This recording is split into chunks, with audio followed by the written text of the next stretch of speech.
Hello there. Good morning. Good morning to all the Fuankeh Kokobe family, to all the Nke youths. Okay, my name is Rosemary Fuankeh, and I'm going to be preparing one of our Banwa delicacies today. We all know it. It's called Bekang. So I'll just introduce us to the ingredients that I have here and what I'm going to be using them for. Well, the number one ingredient here is Bekang itself. We all know it. I've already sliced it, so it's ready to be cooked. And of course, I have my bonga fish here and some other types of dry fish. You can actually use any kind of dry fish you desire actually, but mostly in the Banwa tradition we prefer using the bonga. I've also got my fresh pepper here because vegetables always go with fresh pepper and not the dry ones. It actually gives you that good taste. And also there's the onions. We have the maggi, the salt, and my vegetable oil, that's groundnut oil. I don't usually bleach my oil. I don't like bleaching palm oil for my bekang. I prefer to use the groundnut oil itself because bleaching oil actually has side effects. Yeah, it has a lot of side effects, so I don't use it. And here I have it's a cup of akanwa. I've actually dissolved it, and we always need it to wash the bekang. Actually, this akanwa, I'll pour it into the pot when the water is already boiling, after which I'll boil my bekang for a while and then bring it down. So it's going to serve its own purpose. And of course, when you're cooking meals like this, as a typical Banwa person, you don't use stainless spoons. You actually use the wooden spoon. This is the best kind of spoon to use when you're cooking food like this. So the first thing I'm going to do is I'm going to let my water boil, and then I take some of this akanwa, just the water, now that the akanwa is already settled inside, but I'll just turn it some of it into the pot. My water hasn't started boiling yet, and by the time it's boiling, I'll include my vegetable in it. I'll boil the vegetable, and while that is on fire, I'll also boil my fish. Yes, because we have to boil the fish and then spice it with some onions. That's why you see a lot of onions here. Spice it with some of the onions, and of course I'll also be boiling the pepper, because after boiling the pepper, by the time I bring it down to grind, it will not be as hot as it was earlier, because we're going to be frying the bekang, and it's good that when eating it, you don't have to eat raw pepper. It doesn't make the food taste good at all. So that's how we are going to go this morning as we prepare bekang and abe. Abe will come later. So let's just get down to work. Yeah, so as you can see, the bekang is already on the fire. I put it by the time the water started boiling, that was when I put it. I've got to allow it just to cook for just a few minutes, and then I take it down and I wash it a bit and I squeeze it. And our fish is also on the fire too. As you can see, it's boiling really well. It's almost ready. Okay, our fish is ready.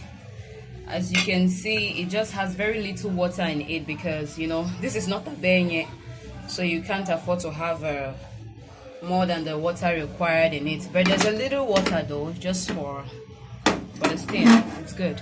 So it's ready, and we have our bekang also ready.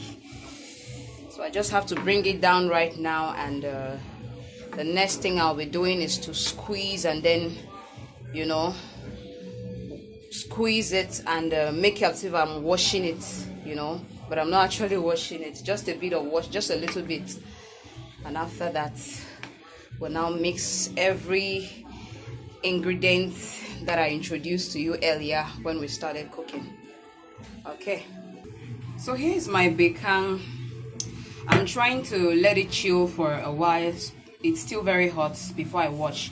Unless I forget, it may interest you to know the reason why we actually put akanwa when we are boiling it is, to take away some of that bitter taste. It has a very, it's not like the normal bitter leaf, but it has some level of bitterness in it. To some extent, it's bitter, so you have to wash it very well. And of course, you have to use the akanwa to reduce the bitterness in it, but not take it out completely, because you might just be, if you overdo it, you'll be losing a lot of nutrients, and by the time you eat, you see that you're just eating just for eating's sake. It's not actually having any improvement on your health as a vegetable that it's supposed to. It's a fragile food, so you have to be very careful when dealing with very nutritious vegetables like this one. Okay, so I'm actually washing the vegetables right now. You have to wash it and make sure that a great deal of that bitterness is taken out. This is just some that I've washed, but I think I still have to wash this again. As you can see, I've washed this. I have to wash it a second time.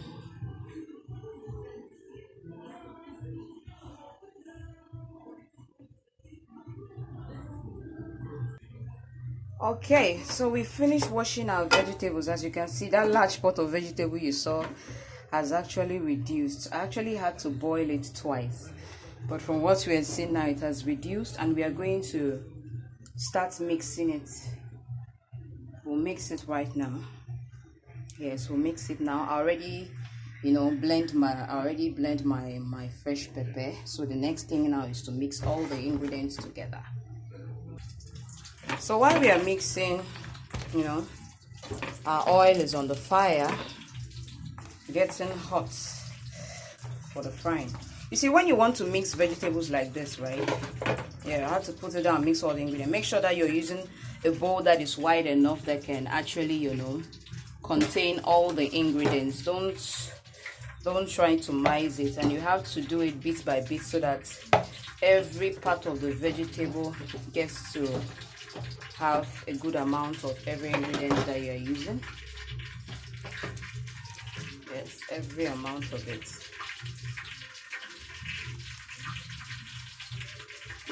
Bit of salt. Then you do the first mixing. That's what I'm doing right now.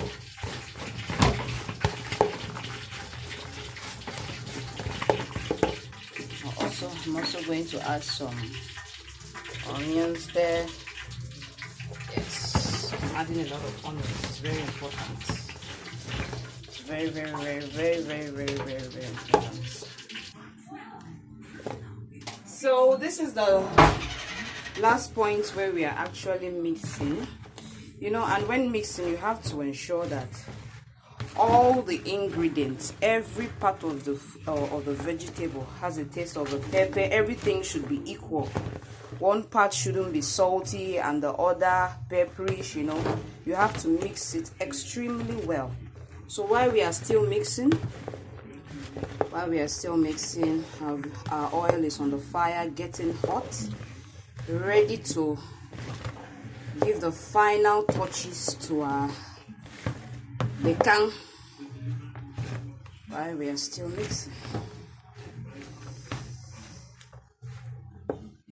It's time for us to, the oil is hot enough, so it's about time we're turning our vegetable. Yes, it's about time. Turn it in and allow it to cook